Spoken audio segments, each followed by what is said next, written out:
The sponsor for this episode of The Stand is MyCase. When you're running a law firm, trust isn't just important, it's everything. And that's why more than 19,000 law firms rely on MyCase to keep their practices running smoothly. MyCase is a legal practice management software that helps you stay organized, deliver better outcomes for your clients, and grow your firm with confidence. By optimizing their day-to-day operations, firms collect payments faster, 3 times faster in fact, and handle up to 38% more cases. You'll also get real-time insights to make smarter business decisions, all in one place. Ready to see how MyCase can set your firm up for success? Head to www.mycase.com/thestand to get started.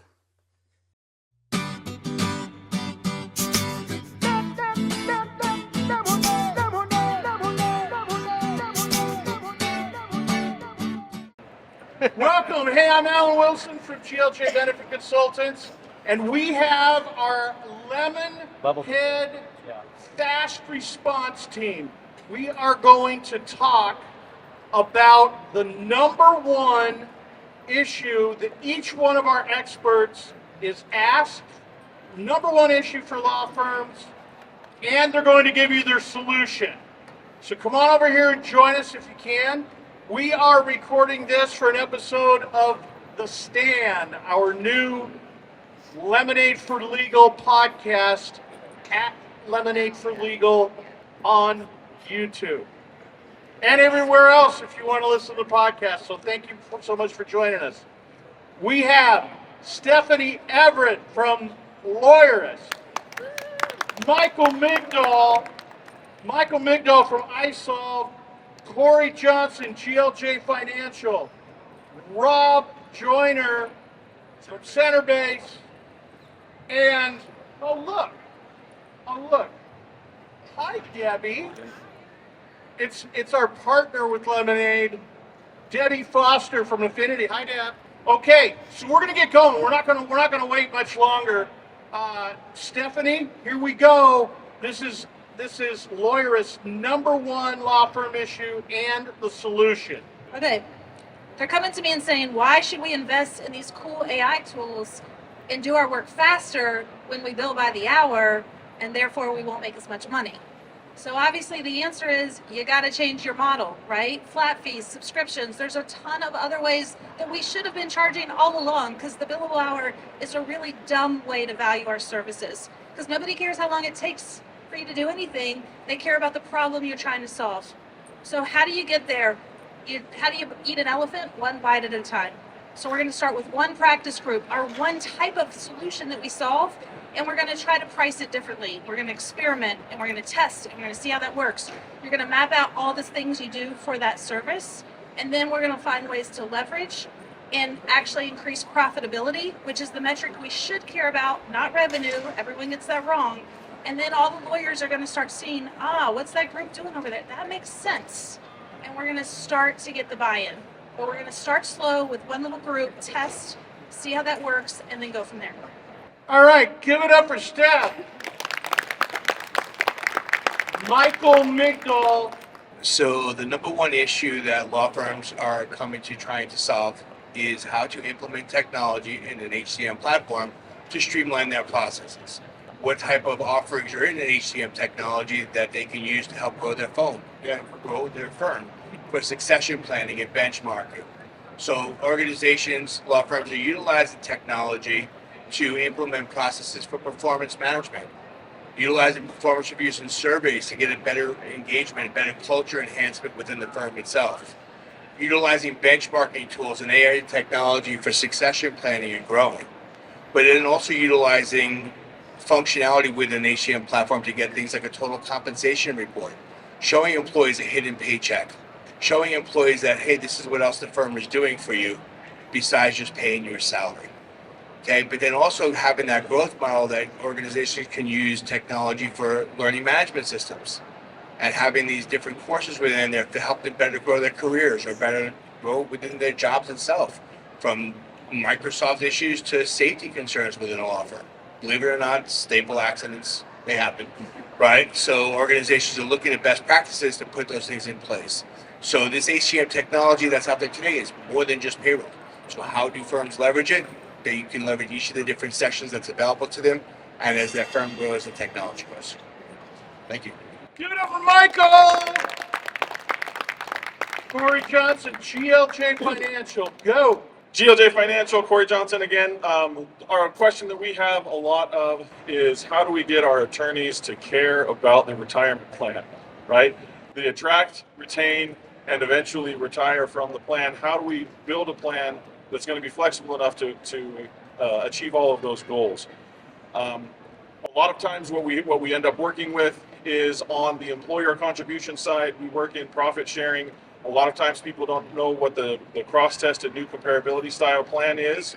And that's where essentially, in most plans, when you're doing a profit sharing plan, you have to group your employees by employment class. In the cross-tested new comparability plan, you can group them in their own individual class. Every person becomes their own individual class. So now you have the attorney who's been established, he's only got 5 to 10 years left. He really wants to go and fully maximize what he's putting into the plan. We can do that without having to also pull in the guy who's only been with the firm for a couple years and make him also fully max out so the guy who's more established can also max out. We also have solutions, and if you want to go even beyond that, for succession planning in particular, a lot of times people are familiar or at least heard of a cash balance plan. They're not really used to their full capacity a lot. You use that as, again, a succession plan type of a tool where that is actually completely discretionary. We want to have this attorney in, that attorney doesn't want to be a part of it, doesn't matter. You can have people in or out depending on whether or not they want to be in or out. You can put in significantly more money into the cash balance plan than you can into a profit sharing plan. Your profit sharing plans, depending on age, is going to be capped out around $65,000, $70,000 per year. On a cash balance plan, you can go $250,000, $300,000 a year into those types of plans for your attorneys who are getting close to leaving the firm and retiring. So these are some of the strategies that we put together, again, to help attract, retain, and eventually retire people from the firm with GLJ Financial. Corry Johnson, GLJ Financial. Rob Joyner, Centerbase. Well, I guess I don't need to introduce myself then.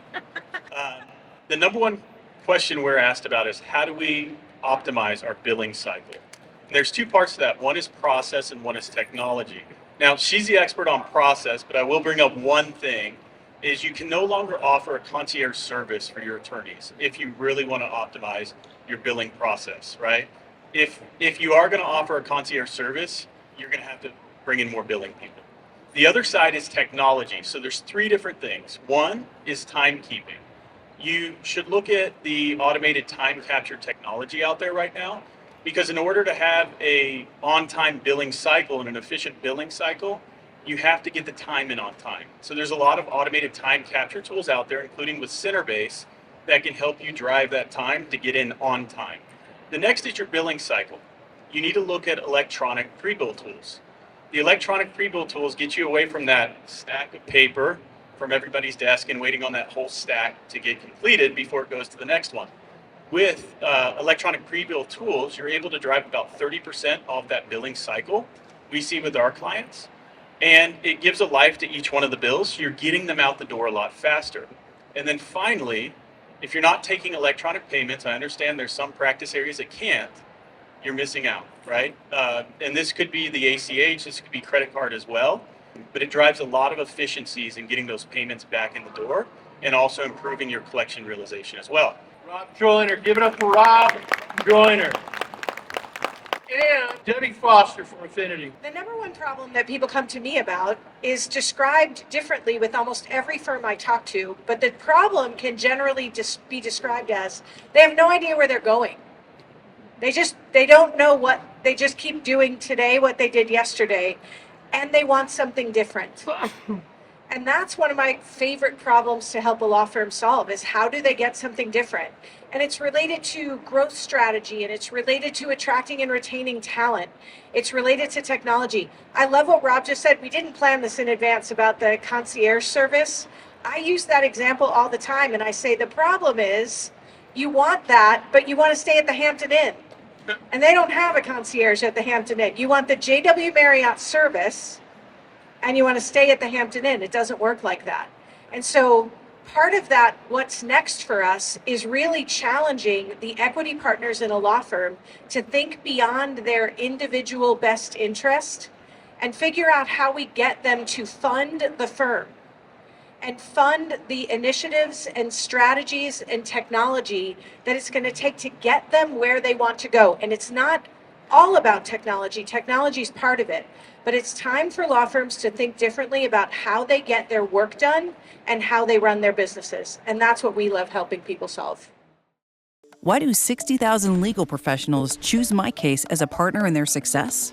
Designed specifically for law firms, MyCase offers industry-leading business management software to help you convert leads and get clients onboarded quickly with dynamic online forms. Foster collaboration using cloud-based case management and secure communication portals. Streamline tasks and workflows with tailored legal AI. And experience unparalleled financial control with built-in spend management and legal accounting. Freeing your focus for high-impact work, helping you to deliver exceptional service every time. So why MyCase? Because your law firm deserves a partner as dynamic and dedicated as you. MyCase, practice management made simple. We've got time for questions. We've got time for questions. Who has a question? I would like each of you to tell me about your business 5 years from now. 5 years from now, our job is to improve the lives of our lawyers even more than we have significantly improved them.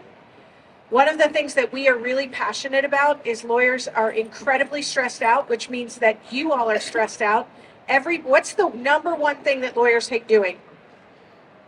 What's the number one thing? Logging their time. 5 years from now, our business is going to be about helping law firms be even more successful than they already are without timesheets. Ours isn't far off of what you said either. It's about driving, basically it's about driving efficiencies for the non-billable time, right? How can we make our timekeepers more efficient within the firms by taking away some of that administrative burden? And as technology is going today, we're going to be able to do more and more of that over the next few years. In the retirement plan industry, we're kind of having a bit of a split where there's a lot of movement towards kind of 401k retirement plan in a box, where it takes all the administrative duties off of you so you can just have it go and not have to worry about it. But there's very little customization, there's very little strategy, there's very little thought that goes into those types of plans. So those are the plans that the half of the industry is kind of going that way. Then the other half is going to go more towards what we were talking about before. We're actually using your plan as a tool in ways that are not commonly done. So you'll have a lot more fiduciary advisors. You'll have managed accounts. You'll have more cash balance style plans. You'll have more planning that goes into the actual plan design. So you'll need an advisor for those types of things. So if you're the type of firm that says, hey, I just want to set it and forget it, you'll go here. If you're the type of firm that says, hey, I want to use this tool to actually better the firm, you'll come to a place like us. I would say in the payroll and HR world in 5 years, firms are going to be embracing technology even more than they do today. They'll be utilizing solutions that help them with AI, with predictive tools, utilizing benchmarking tools to the next level, but then also partnering with different organizations. So one of the things, for example, we're starting to see, at least with the technology that we provide, is that employees can sit at home and just say, Alexa, how much PTO do I have? And it integrates directly with the payroll system at their office. So having those different resources where they can log right in from a TV and enter payroll from there, different things in the technology, seeing what the turnover is looking to look like in 5 years. How's that turnover going to help if I increase a benefit offering or decrease a benefit offering? Or if I want to expand to other states and other markets, where do I go? Why do I go there? How much is it going to cost? So utilizing that HCM technology for more than just a business standpoint, but for more for the employee-employer relationship. And since I work with a lot of solo smalls, I'm going to say we're going to see a lot more people retire and sell their practices. I think the market for that selling of law firms is going to continue to grow. And that means lawyers are going to learn how to leverage their business. What's this asset that's appreciating, and how do they monetize that to partially fund retirement or do other things? And I think a lot more lawyers are going to say, I'm just kind of done with this, and so I'm not going to wait and have them drag me out feet first from my office. I mean, maybe my life looks different even at 55 or 60. Like, they're going to start doing other things. A lot of the lawyers I work with are already, we call them side hustles, but they're off. Like, they're kind of done with their firm and they've got it running, and now they're doing other things. So I think that will just continue. So I'm going to go ahead and add on the benefits side from GLJ Benefit Consultants in 5 years. And I will tell you that this has already started happening within the last 18 months for us, just for us. And that is relying on technology more for the benefits that are being offered to your employees, to the law firm's employees, and not being afraid. This has blown us away. Is we've all of a sudden, our phone has started ringing and saying, hey, you know that program that I saw at ALA? We want to get that, but we don't necessarily want to get it from our broker. Can you help us to do that? So we're finding that during COVID, everyone got a little bit comfortable with being able to do things remotely, right? To being able to grab resources and go out and say, hey, here's a program that we can do, and we can educate our people and our employees on a program without having our local broker try to come in and fumble through it, right? Or come in and have to do it live. We can do a Zoom call and we can roll something out.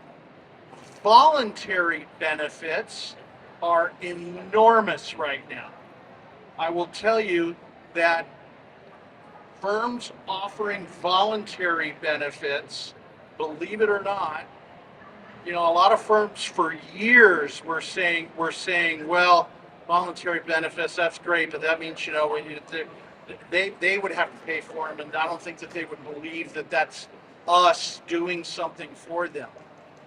You'd be shocked at offering voluntary benefits and resources 5 years from now, and accessing them without having to have local representation.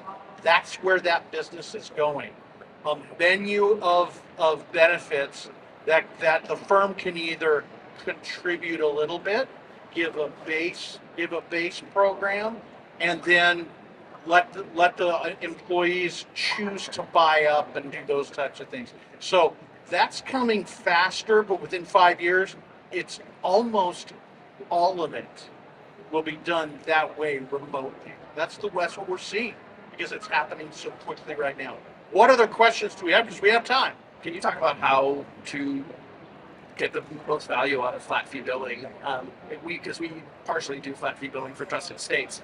What I've seen in a year and a few months with this firm is that people just end up taking longer to do things that just because they're not actually billing the hours. So I'm trying to create efficiency there and because when the flat fee billing is not going away, and actually our attorneys are wanting to turn to flat fee billing for our estate administration as well, which the range of time it can take for an estate administration is quite wide. So I'm trying to figure out how to model it. So I do have some people doing subscriptions for that estate administration. So you continue, because if it, sometimes it's out of your control. The client just isn't doing what they're supposed to do. So that's an option. Yeah. Do you have your process mapped out for the ones you're flat fee? Is it written down, every step that you have to do, and who does it? Sort of. Okay, because that's a good start, right? When we're just starting to think about flat fees, we need to understand what is the scope of what we're adding into the flat fee. So even if you just get an Excel spreadsheet or use a whiteboard or Post-it notes, map down what happens, what's step 1, 2, all of the steps. And then you can start leveraging who's doing that. Is it an associate? Is it a paralegal? Is it an AI tool?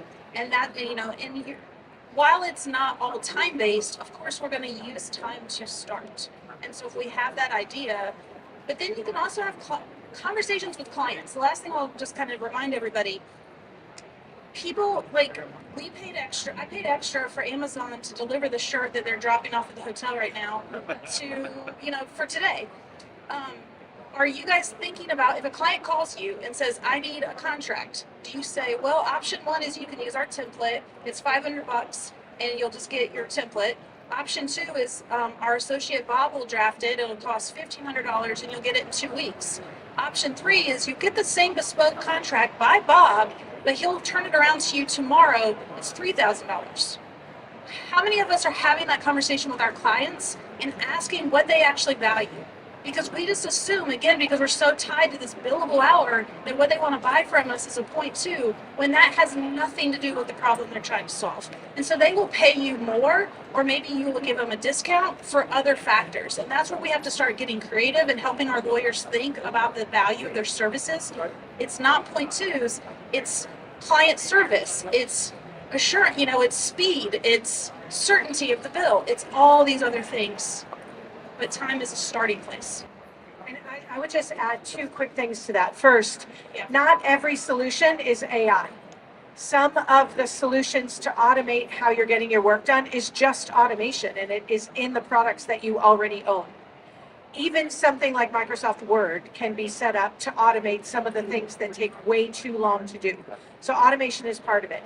The other thing is this claim that is made now, where we're talking about, in the instance of an AI tool, if we implement this tool for you, the thing that took you 5 hours that you could bill 5 hours for will only take you 1. The objections that we hear back from the lawyers are, now I have to do 5 times as much work to get the same amount of money. And the question that we have heard people talk about is, well, if the goal is maximizing billable hours, perhaps you should get rid of your computers and bring back typewriters, because then that same thing that takes you 5 hours will now take you 10 hours. And as absurd as that sounds, the absurdity of it taking you 5 hours when it could take you 1 will be just as bad. And so what I think firms are facing right now is the option to move in this direction. Pretty soon, it isn't going to be optional. It's going to be a mad scramble to get in that direction. So I think the opportunity that all of you have now, or will continue to have, especially, I agree with Stephanie, little bites at a time. How do you find a believer? Because you need a believer. You have a lot of lawyers in your firm that do not believe the work can be done in a better way. So you got to find a believer who's willing to experiment, who's willing to have hard conversations with their clients, and that's the first domino. On the flat fee topic, have you ever worked with a practice that it did not work? Like a particular practice that you didn't see that it did work? Well, it does not work all the time, because people don't do all of the things they're supposed to do in order to ensure that it's successful. Like, lots of people, we even talk to clients who are like, yeah, we really can't do flat rates. We tried that one time and it didn't work. And it doesn't work because you're not planning for it. You're not doing all the things that Stephanie said. But certainly, estate planning is easier than litigation. But you can flat fee litigation. Number 2, you test and iterate. It's not a once and done thing. I mean, we just had a conversation 5 minutes ago about how we should price something before we started this, because we're going to learn and we're going to keep doing it. We're going to keep testing and keep refining. So yes, have we hit hiccups? Of course. Also, you can't look at a single case. Please stop telling, I will come yell at them for you if you want me to. If you can't say, well, I did this one estate plan, it took me 10 out, I charged $5,000. If I billed by the hour, I would have charged 10, so we lost money. Number one, no accountant here will tell you that's the definition of profitability, and we have to look at it as a portfolio.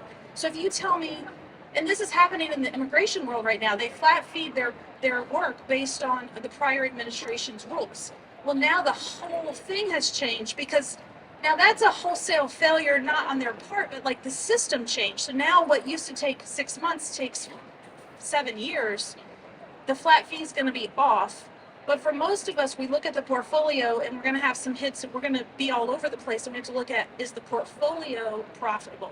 So we have to start looking at KPI, like everything's going to change the way we look at it, the questions we ask, and how we evaluate success. Does that help? Hey, thank you all for coming. We're at our time. We invite you, give it up for our Lemonheads. Thank you so much, and thank you for coming.